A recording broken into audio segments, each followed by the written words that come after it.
Hello, and welcome to today's midday meditation. And as you get settled here, as we usually do, I want you to find yourself in your comfortable seat, someplace where you can just let the body relax, be at ease, release a little of the extra effort that you may be holding from the activity, the momentum of your day so far. Because this is where we break that momentum, break that cycle, and pause. So as we settle our body into our seat, you can close the eyes so that you can begin the process of turning or tuning within. And then just take a few breaths, allowing the energy to regulate, the breath to deepen, to become fuller. And this is what we do when we get together here every week. But one thing I want to acknowledge is that what happens when you stop moving, when you create a little bit of stillness, when you, in fact, pause. When we break this cycle or break the momentum of what we're doing, suddenly all of the emotion, all of the anxiety, all of the feelings, all of the things to do, all of the expectations, the worries, all of the stuff, it can bubble up to the surface. And then when they do, right, the mind starts to really percolate, right? Starts to get in there. The mind starts to work on them. It wants to do something about them. And this can feel really difficult to sit in or be in. And the impulse then is to just want to get out of the discomfort, to be out of the worry. We want to solve the problem because that's what we do, right? We solve problems. And so when we do that, it's the feeling or the emotion that determines our next step. It's the worries, the feelings, the thoughts, the anxieties that are driving the impulse to action or some sort of action. Now, that might mean that your impulse, the action, is to get right to that thing, that worry, and try to solve it, get to work, get busy moving. And logically, it would seem that if you can solve the problem, then the worry will go away, or the fear will go away, or the anxiety will go away. The thing can be crossed off the list, right? Or the other impulse that can come up is that, I just need this feeling, the impulse to go away, the thoughts to stop or slow down. And so I'm going to inject or interject into that something else. And that could be, some scrolling on your phone, a game, a movie, binging, or things that make you feel good or just dampen the feelings we don't like, such as, food, wine, recreational drugs, or something to distract us because we don't like it, right? We don't like those feelings, and I get it. I don't like it. I don't like those feelings when they come up either. And similarly, this is why when you wake up in the middle of the night and you're not doing anything, right? These things come up for you as well. You might experience that 1 a.m. or 3 a.m., suddenly wide awake, and all of this stuff starts to bubble up in your mind. And, it's really hard in the middle of the night to take action on them because, of course, that's when you should be sleeping or everybody else is sleeping and the house is quiet. So where do you even start on that? But whether it's at night or during the day, it's actually really any time we stop, right? Even this time we have together every week. It's that time that those thoughts and feelings, they make it hard for us to be still. They make us restless because the impulse is that you've got to do something about it or distract yourself from it to make it go away. And I need you to know this happens to me too, right? This is a real life thing. I don't think anybody's immune to it or from it, especially in this busy world. We can't go live in a cave. We live in a busy culture. Society has us or tells us to do more and more. There's no shortage of things to be involved with or shortage of ways to solve our problem by research, study, podcasts, books, apps, all of the things. And so to sit with these feelings feels like an inaction, and it doesn't feel right. It doesn't resonate. It doesn't feel like that could be the most natural or best thing to do. It feels like we're wasting our time. And it feels like you just got to solve the problem and then you can rest, right? But the feelings, the anxieties, the worries, the fears, the frustrations, all of this that comes up and bubbles up in your mind, it's just the mind filling in the gaps. You stopped for a minute, the mind is filling in the gaps. It's digesting. And it is an outcome of momentum, an outcome of busyness. So when we stop, we slow down, we rest or take a break, the mind just wants to fill in the gaps and it wants to work on something. And when we stop and slow down, when we rest, it fills in those gaps by drawing on or pulling to the forefront all of those things, all of those little things, maybe not so little things. It wants to pull it forward for you to act upon, to do.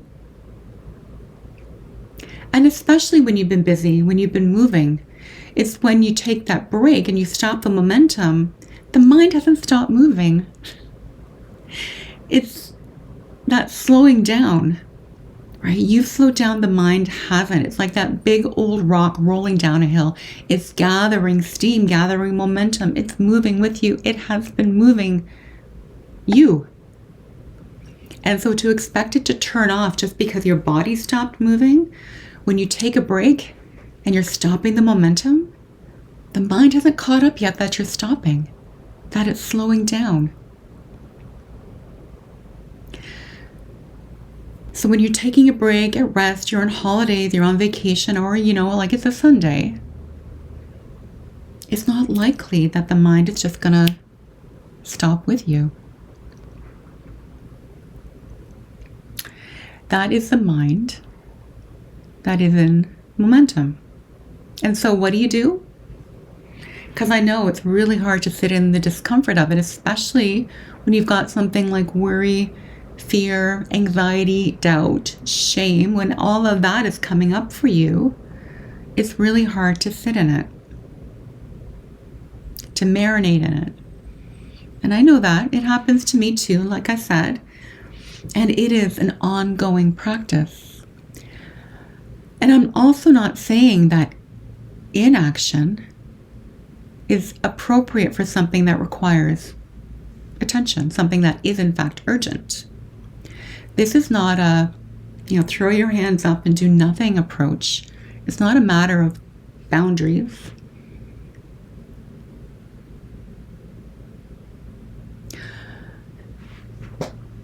It's a matter of momentum. All of that stuff that's coming up for you is because of that momentum. And I really need you to know this. All of that stuff that's bubbling up is not necessarily fact or truth.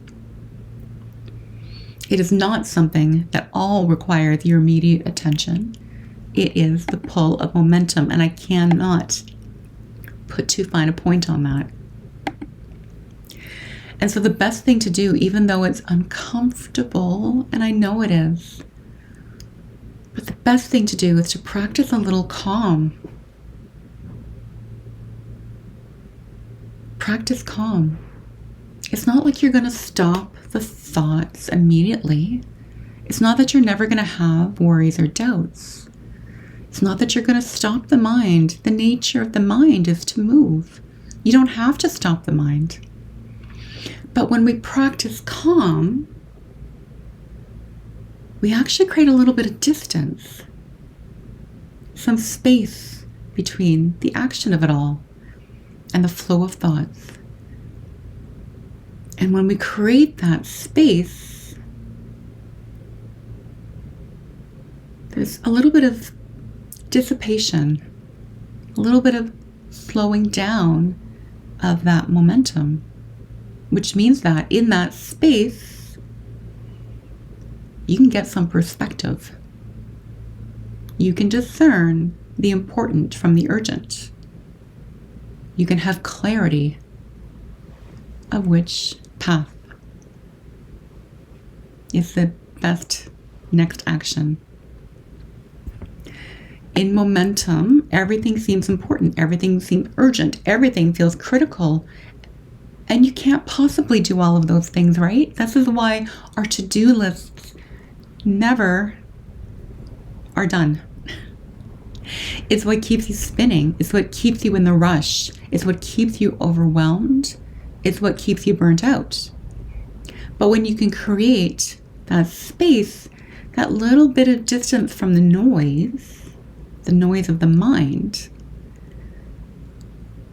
what really matters becomes much clearer, and the path forward becomes clearer, easier, and probably faster. And perhaps most importantly, in that distance you've created between action in the body, action in the mind, you allow your nervous system to settle, your body to be more at ease, your breath to regulate, and the processes within you to come back into balance and into harmony. And it's only when we are in balance that the next best step can emerge, can happen almost without effort.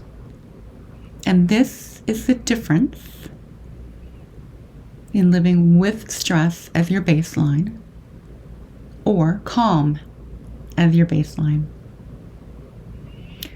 And with calm as your baseline, it's not like we never experience stress again. It's that you've got a place to come back to return to. It's like coming back to you. And that is the art of stress-less living. So as we wrap up our time here together, I invite you with this knowledge, this insight, this understanding of the nature of the mind, of the momentum that has been created, that it's okay to sit with the restless feelings. It's okay to sit in the uncertainty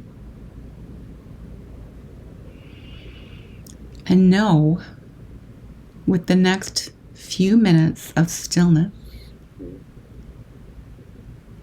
the very next action you take will be with much greater clarity and ease. So spend some time here.